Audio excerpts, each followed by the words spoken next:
আসসালামু আলাইকুম এভরিওয়ান, কেমন আছেন সবাই? আমাদের আজকের রেসিপি বাঁধাকপি দিয়ে মুরগির মাংস। এটা অনেক মজাদার একটি কারি। আমার ফ্যামিলির সবাই এটা অনেক পছন্দ করে। এই তরকারিটা আমি প্রথম খেয়েছিলাম আমার আব্বার এক কলিগের বাসায়। তখনই আমার অনেক ভালো লেগেছিল। তারপর বাসায় এসে ট্রাই করলাম।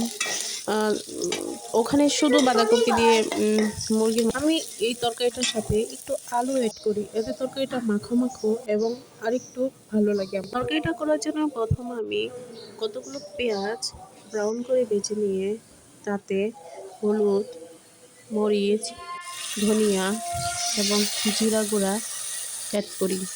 তারপর হালকা একটু পানি দিয়ে নাড়াচাড়া করে মশলাটা ভালো করে কষিয়ে নিই। তরকারি রান্না করার ক্ষেত্রে এই মশলা কষানোটা ইম্পর্টেন্ট পার্ট। মশলাটা ভালোভাবে কষানো হলে গন্ধ থাকে না, তরকারির স্বাদও অনেক মজা হয়। তারপর আমি একে একে আদা এবং রসুন বাটা অ্যাড করি। আসলে রান্নার বিষয়টা এক একজনের ক্ষেত্রে এক এক রকম। যে যে যেভাবে স্টাইলে ইচ্ছা রান্না করতে পারে। অনেকে মাখিয়েও রান্না করে, ওটারও আলাদা একটা মজা আছে। মুরগির মাংস রান্না করার ক্ষেত্রে আমি প্রায় সময় একটু টমেটো ইউজ করি কষানো মশলাতে, তাতে তরকারির স্বাদটা আমার কাছে ভালো লাগে। তারপর তেজপাতা, এলাচ, দারচিনি দিয়ে দিই, একটু নাড়াচাড়া করি যেন নিচে না লেগে যায়। তারপর আমি এই কারিটাতে একটু অল্প আলু ইউজ করেছি। আলু দেওয়াতে তরকারিটা অনেক আলাদা ধরনের একটা মজা হয়। তারপর চিকেনগুলো দিয়ে দিলাম। চিকেনগুলো দিয়ে একটু নাড়াচাড়া করে ভালোভাবে মিশিয়ে নেব। এখন মাংসটা থেকে পানি বেরিয়ে এসেছে, ওই মাংসের গায়ের পানি দিয়ে আমি একটু কষিয়ে নিব। কষানো শেষ হলে এই উপরে তেল উঠে এসেছে। এখন আমি আর একটু নাড়াচাড়া করে নিব।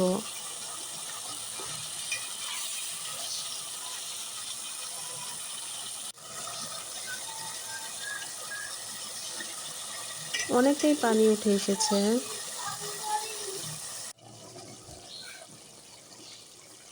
এই পর্যায়ে অল্প একটু পানি দিয়ে দিব। আমি তরকারিটাতে গরম পানি ইউজ করেছি। আর আরেকটা কিন্তু আব্বুর মোবাইলটা ফেলে দিতে হবে, রাখতে হবে। এভাবে একটু বারবার নাড়াচাড়া করে দিব যেন নিচে না লেগে যায়। এই পর্যায়ে তরকারিটা অনেকটাই হয়ে এসেছে। শেষ পর্যায়ে বাঁধাকপিগুলো দিয়ে দিব।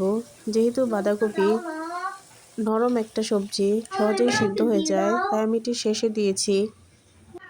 এবার আমি আর কোনো পানি ইউজ করব না। তরকারির সাথে থাকা ওই ঝোল দিয়েই বাঁধাকপিটা সিদ্ধ হয়ে যাবে। এত বেশি হিট দেব না, অল্প হিটে ধীরে ধীরে তরকারিটা হবে। তারপর শেষ পর্যায়ে কাঁচামরিচ ফালি দিব, কারণ আমি তরকারিতে প্রথমেই মরিচ গুঁড়া একটু কম ইউজ করেছি, কারণ কাঁচামরিচের ঝালটা হলে বেশি মজা হয়। এই হচ্ছে আমার তরকারির ফাইনাল লুক। আপনাদের কাছে ভালো লেগে থাকলে ট্রাই করতে পারেন। লাইক এবং কমেন্ট করবেন, সাবস্ক্রাইব করবেন, কেমন হয়েছে জানাবেন। আল্লাহ হাফেজ।